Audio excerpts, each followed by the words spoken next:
Welcome to another episode of Miss Skibiak Teaches. This particular episode involves the magic weapon called the power structure. This is how you're going to write an answer to any timed essay question, short answer, lab report, or it's going to be body paragraphs in an essay. But you have to prove your point, and you need to have enough evidence, and you need to know where to put that evidence, and I'm going to show you how to do that with this. But before we do that, usually all of our writing assignments involve some kind of a question.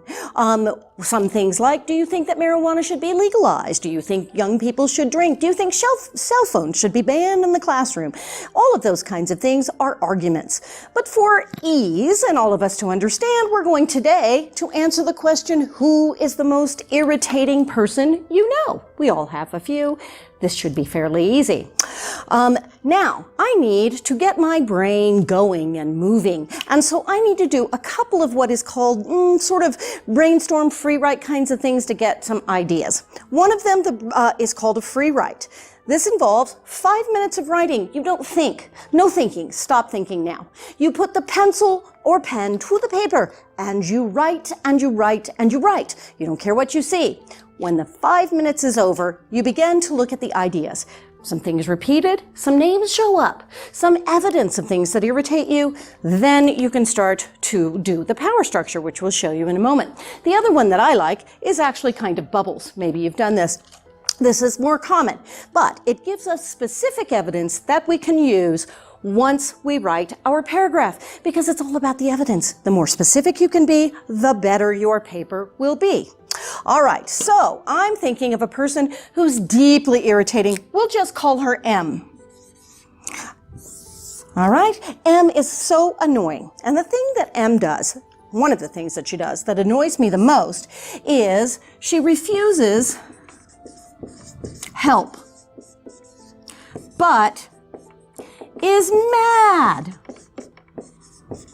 when I don't help. I find this deeply irritating. What do I mean by that? For example, when she is throwing up sick, let's do throwing up. Notice me adding things to this. When she's throwing up, she decides to clean the garage. I say, can I help? She says, no, but looks sad. But she looks sad, and I feel guilty.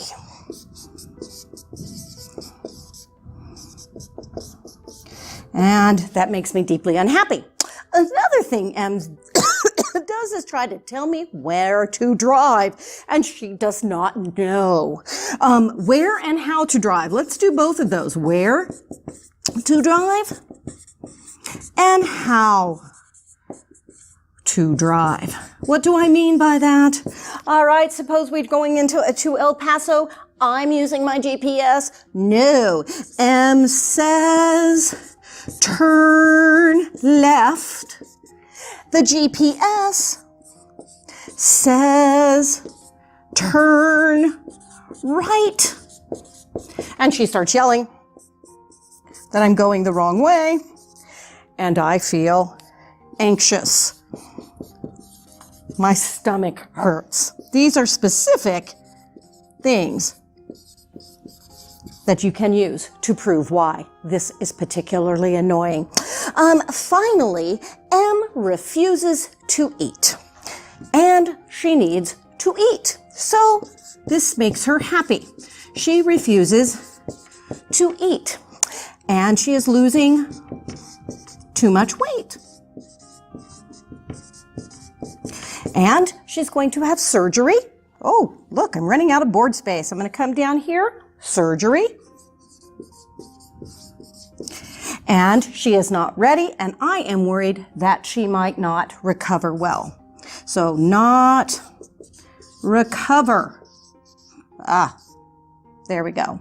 That she may not recover well, and this gives me nightmares. All right, so then I stand back and I look. I have three things. She refuses help. That's one. She refuses to eat. That's 2. And she tells me where to drive. That's 3. All right. I have enough evidence. I've given myself specific evidence. All right, now we have to do something called ranking. You don't want to start with the best point you have. You want to start with the second best because you want to save your best evidence for the end of your paragraph. And we're talking paragraphs here, all right? So what's the thing that irritates me the most? I think is the refusing to eat. So now I'm going to make that, I'm just going to put that A, that's going to be my, excuse me. This is going to be last. This is the most important one. Now, what's my second most important one? Probably how she tells me to drive. That is going to be my first point. All right. And then this one, she refuses to ask for help and all of that. I'm going to put that in the middle. It's kind of interesting. And it adds more evidence, but it's not the most important. And it's not the one I want to lead with. Okay. So I have ideas. I have actual specific pieces of evidence. I have a name. I can add dates and those kinds of things later in my paragraph, but now I have it ordered. All right. Now, we've done our brainstorming and our free writing. We know that we have a very good start, but now we have to actually write the paragraph. And where do things go? Once you learn this system, you are always going to know how and where to write a paragraph. Okay, we begin with the topic sentence. That is your first sentence in a paragraph. When you are typing and when you are writing, this sentence should be indented 5 spaces.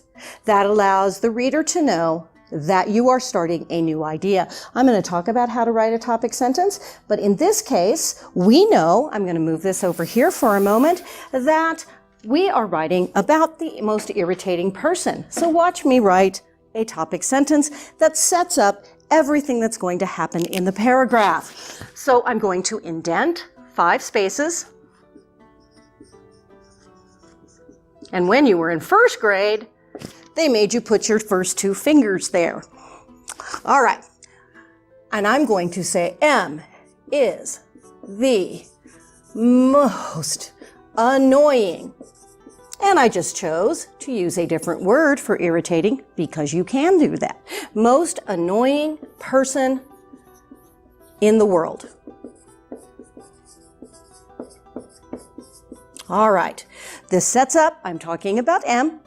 I'm going to prove that this is annoying. And if I'm saying in the world, I clearly want to present a lot of evidence of irritating. This sentence is going to be numbered 1. For my class, if you're writing for my class, you're actually going to put those numbers in front of the sentence every single time. If you are just watching this, until you are practiced, you want to put the numbers. Eventually, you won't need them at all. But we have a main point to prove. Then if we come over here to the chart, you will see that we have 3 different sections and then a special section, which we'll talk about later. At this point, we have a first reason that this person is irritating, and we have 2 E's. This means examples or explain, please. I've given us a little bit of sentences to do that, and I'll show you how that works. But first, we have to write what is called a number 2 sentence that sets up the idea that this person is irritating. And one reason is, then we'll have a second reason this person is irritating, and finally we will move to a third reason this person is irritating. But now, we've already decided that we were going to begin, so here I am continuing to write. We don't start a new paragraph with a number 2. We decided, I think I'll let you know that that number 2 is there, that the reason this person was irritating was that the best reason was that she not refused to eat, but told me how to drive. That's right. So I'm going to talk about when I drive. M yells directions at me. that are different. Should spell that correctly. Different from my GPS. All right, so that's what I now have to prove. This number 2 proves that she's irritating. First of all, I've used the word yell, and I've mentioned that I'm using a GPS and M is trying to tell me where to go. Now, I need to explain more clearly. I need to add the evidence. And here's my chart again, as you'll see. My first reason is M yells directions when I'm driving. It makes me lose my place. I want examples or evidence. So I'm going to say I drove to El Paso Airport, and I needed to turn right. But, I'm using a comma there, we'll talk about that in another episode, but M insisted loudly, I'm getting rid of that one, loudly, I should turn left. Okay, I have specific evidence. I was going to El Paso Airport. I was driving. I went to El Paso. I needed to turn left. Why was this irritating? My blood pressure rose and gave me a headache. So I've been specific about what I want to do. These sentences that explain or add examples are called number 3 sentences. This right here is where the majority of the universe thinks they're going to stop writing a paragraph. That's it. We have a little bit of evidence. They think it's enough. After all, you've mentioned that you're irritated. Why can't that be enough? It's not a good, strong enough argument. And if I typed this, it would be 2 little or 3 little sentences. No, we must go on, and we will. So, the next thing, I come back to my green chart, and I need to go to another example of this irritating person. And if I remember this irritating person, I'm going to have another number 2 sentence, which is going back to my number 1, who's the most annoying person we know? M. What does M do that irritates me? Doesn't ask for help when she needs it. M doesn't let me help her when she needs it, and I feel guilty. In this particular sentence, I'm telling you right away why this is irritating. I feel guilty when M doesn't let me help. For example, number 3 sentence. For example, comma, yesterday. She was throwing up.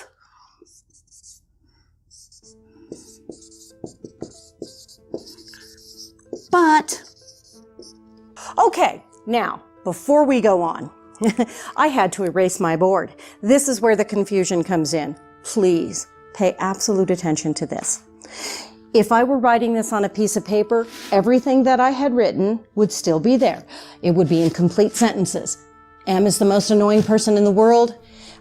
She tells me how to drive. Remember, we went to the airport, and it gives me a headache. There wouldn't be any of these indentions. This is just to remind you that I'm still writing that same paragraph. The only place we indented Our 5 spaces was here.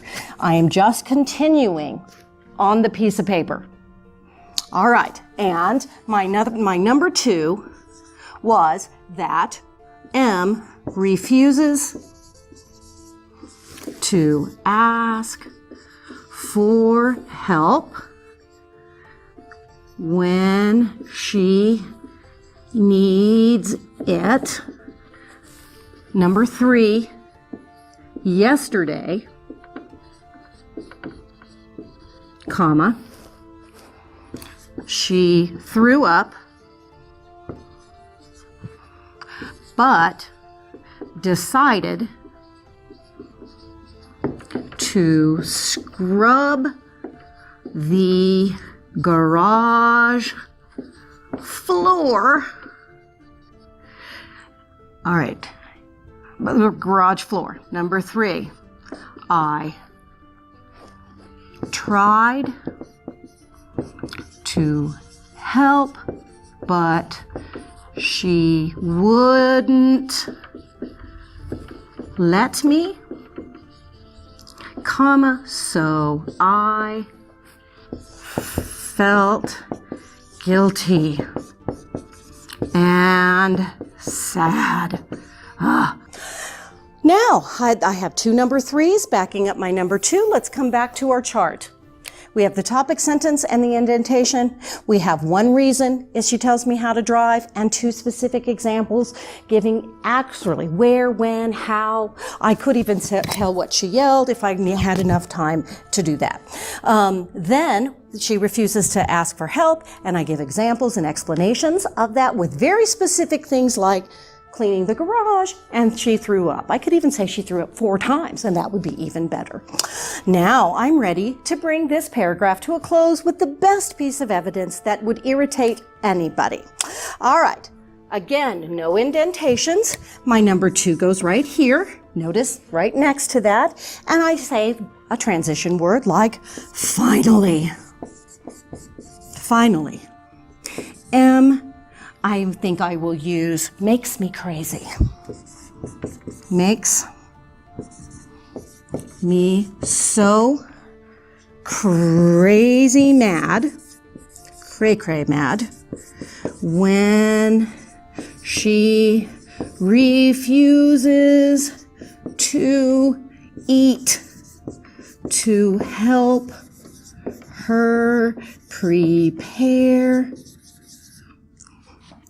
for, I'm going to be very specific, neck surgery.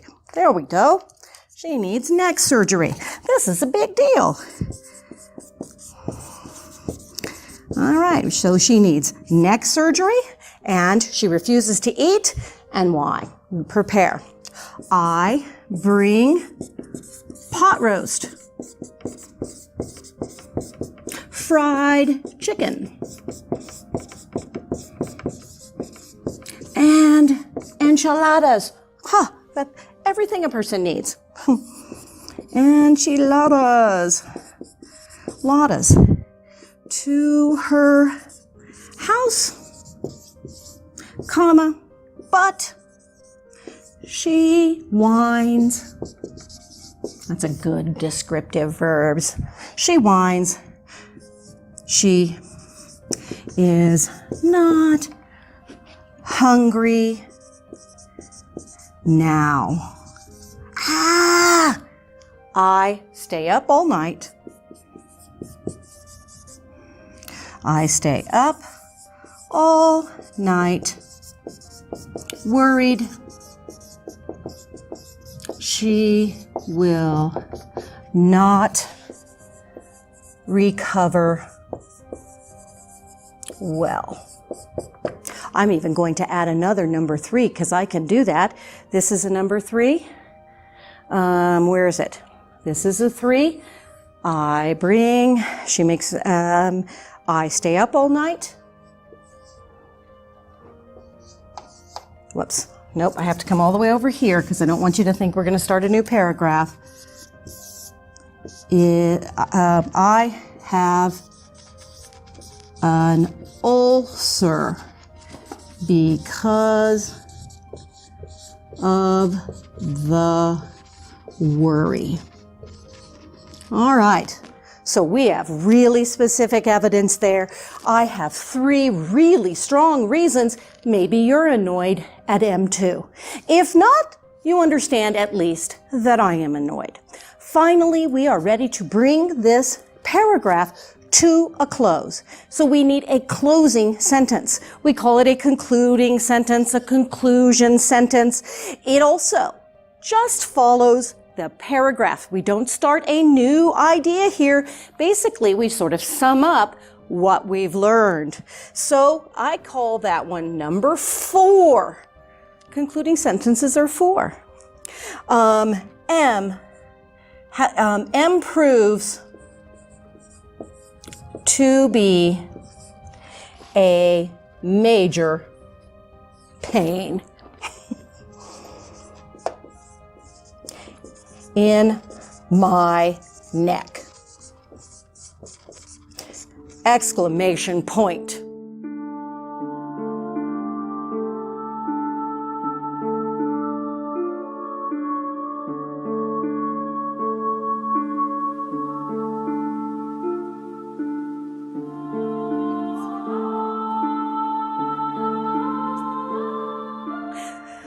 There we go.